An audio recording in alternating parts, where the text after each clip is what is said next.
Hello, my dear students. I am Kausal Kumar, and today I am going to teach the first chapter of Rainbow Part 2.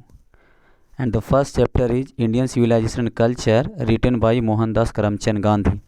हाय दोस्तों, मेरा नाम कौशल कुमार है और आज मैं क्लास 12th बिहार बोर्ड का 12th का इंग्लिश पार्ट 2 पढ़ाने जा रहा हूं, जिसका नाम रेनबो है और उसका पहला चैप्टर है इंडियन सिविलाइजेशन एंड कल्चर, जो महात्मा गांधी जी के द्वारा लिखा गया है. तो चलिए देखते हैं. इसमें एक ख़ास बात यह है कि इसका प्रत्येक लाइन का हिंदी और इंग्लिश आपको मिलेगा और लाइन बाय लाइन उसको समझाया गया है इस वीडियो में. तो अच्छे से देखिए, बिल्कुल भी स्किप ना करें, इस वीडियो को ध्यान से देखें. बहुत अच्छे से चीज़ों को आप सीख पाइएगा, समझ पाइएगा. तो चलिए स्टार्ट करते हैं. इसमें गांधी जी जो हैं भारतीय सभ्यता और संस्कृति का वर्णन करते हुए कहते हैं कि हमारी संस्कृति और सभ्यता जो है दूसरों से कैसे भिन्न है, अलग है और सर्वश्रेष्ठ है. तो चलिए कहते हैं पहले लाइन में कि I believe that the civilisation India has evolve is not to be beaten in the world.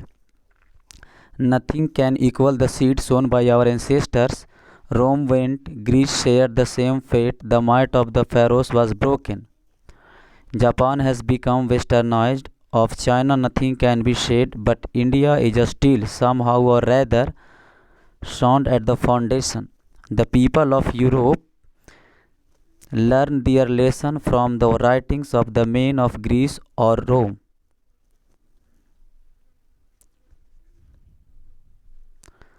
Which exist no longer in their former glory.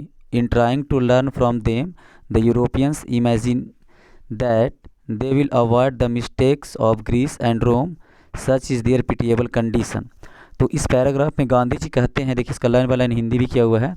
Gandhi ji कहते हैं आई बिलीव दैट, मैं मानता हूँ कि भारत में विकसित सभ्यता को दुनिया में चुनौती नहीं दिया जा सकता है. Can not be beaten in the world.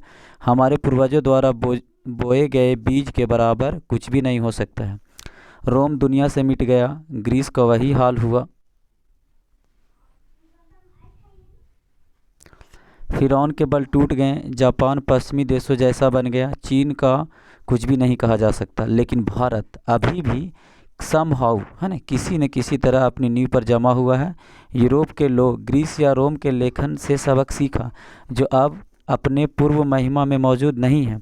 उनसे सीखने की कोशिश में यूरोपीय मान बैठे कि वे ग्रीस और रोम की गलतियों से बच जाएंगे. ऐसी उनकी दयनीय स्थिति है. यानी कि गांधी जी पहले पैराग्राफ में कहते हैं कि भारत में जो भी सभ्यताएं विकसित हुई हैं, जो हमारे पूर्वजों ने हम लोगों में जो बीज बोए हैं सभ्यता के, उससे दुनिया में कोई भी जो संस्कृति सभ्यता उसको चुनौती नहीं दे सकता, हरा नहीं सकता.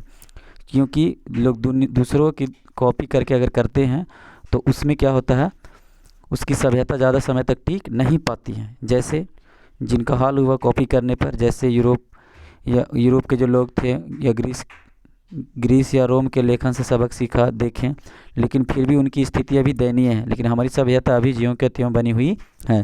तो फर्स्ट पैराग्राफ में ये कहते हैं.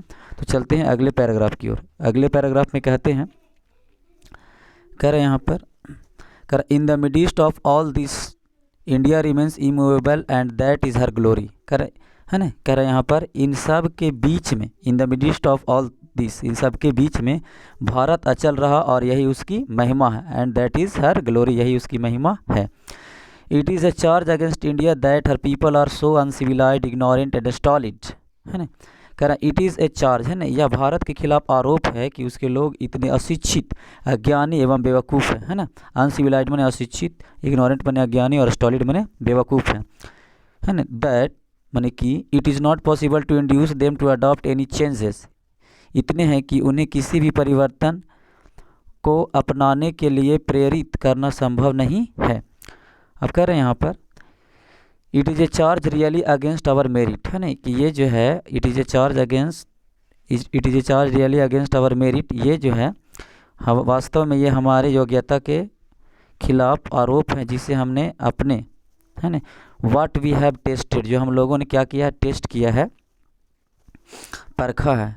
एंड फाउंड ट्रू, और सही पाया है. किस पर, तो on the anvil of experience, है ना, अनुभव की निहाई पर. एनविल माने निहाई.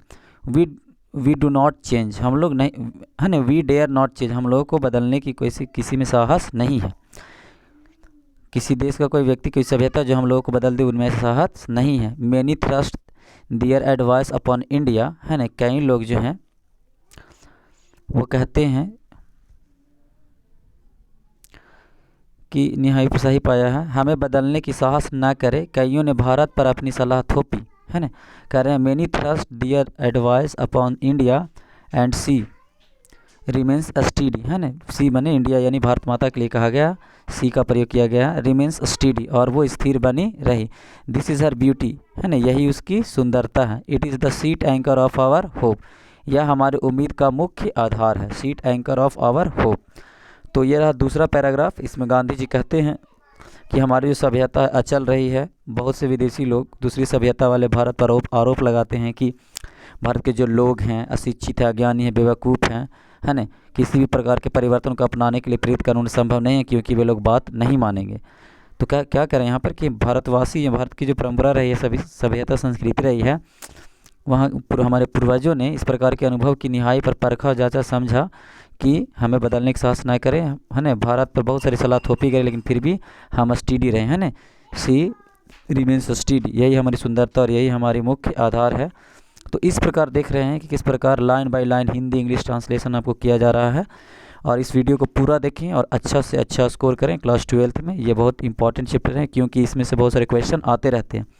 और मैं एक बार आप लोग को बता दूं कि ये जो क्वेश्चन हम लोग कर रहे हैं, ये जो टॉपिक, पहला चैप्टर जैसे ही ख़त्म होगा उसके बाद क्वेश्चन आंसर होगा, पहले सब्जेक्टिव और ऑब्जेक्टिव, उसके बाद वर्ड भी लिखा दिया जाएगा, PDF के थ्रू दे दिया जाएगा। तो अच्छे से तैयारी करिए 12th का, एकदम बेहिचक अच्छा स्कोरिंग करेंगे। बस बने रहिए इस वीडियो के साथ। तो चलिए हम लोग चलते हैं पैराग्राफ 3 की ओर। कह रहे हैं यहाँ पर, कह रहे civilisation that mode of conduct which points out to man the path of duty. क्या कह रहे हैं कि सिविलाइजेशन इन सभ्यता है, सिविलाइजेशन इस सभ्यता है, क्या है। तो कह रहे हैं, देखिए सभ्यता वह आचरण है, that mode of conduct, mode of conduct माने आचरण, विच पॉइंट्स आउट, जो हम लोगों को, इंसान को क्या करता है, इंसान को कर्तव्य पथ पर बताता है, points out a man the path of duty, कर्तव्य के पथ पर चलने के लिए बताता है। Performance of duty and observance of morality और कन्वर्टिबल टर्म्स, कह रहे हैं कर्तव्यों का प्रदर्शन और नैतिकता का पालन परिवर्तनीय नियम है, परिवर्तन तो होगा ही, है ना। To observe morality is to attain mastery over our mind and our passion, कह रहे हैं यहाँ पर नैतिकता का पालन करना हमारे मन और हमारे जुनून पर स्वामित्व प्राप्त करना है। So doing we know our self, ऐसा करते हुए, ऐसा करने से, है ना, वी नो आवर सेल्फ, हम लोग खुद को जान पाते हैं, ये जानते हैं। The Gujarati equivalent for civilisation means good conduct, है ना। कह रहे हैं गुजराती में सभ्यता का समानार्थक यानी इक्विवेलेंट जो शब्द होता है, अर्थ वो क्या है, अच्छा आचरण, ये गुड कंडक्ट। तो इसमें जो कहते हैं कि सभ्यता जो है वो हम लोगों को एक सही मार्गदर्शन करती है, एक मनुष्य को सही रास्ते पर चलने के लिए प्रेरित करती है, ठीक है। तो कह रहे हैं अगर हम लोग अपनी सभ्यता पर, हम लोग अपनी संस्कृति सभ्यता पर, मोरालिटी पर अगर हम लोग ऑब्जर्व करते हैं तो हम लोग अपने माइंड पर, अपने पैशन पर क्या होते हैं, तो मास्टरी प्राप्त कर लेते हैं, जो कि हमारे लिए बहुत आवश्यक है। तो आज के वीडियो में इतना ही, मिलेंगे फिर अगले वीडियो के साथ। और इस पैराग्राफ बाय पैराग्राफ इसको समझाया जाएगा, चीज़ों को समझेंगे और अच्छे से करते चलेंगे, सीखते चलेंगे चीज़ों को। इसमें सबसे पहले बात है तो paragraph Hindi English line by line translation किया गया है, हिंदी आपके सामने लिखा गया, आप नहीं समझ में आता तो इस बातों को देख सकते हैं, सीख सकते हैं। और जो सबसे बड़ी बात, इसको ख़त्म होने के बाद हम लोग इसका सब्जेक्टिव क्वेश्चन आंसर करेंगे और ऑब्जेक्टिव भी क्वेश्चन आंसर करेंगे, तो एक भी चीज़ छूटने वाला यहाँ से नहीं है। I hope you like the video. Thank you, that's all, thank you.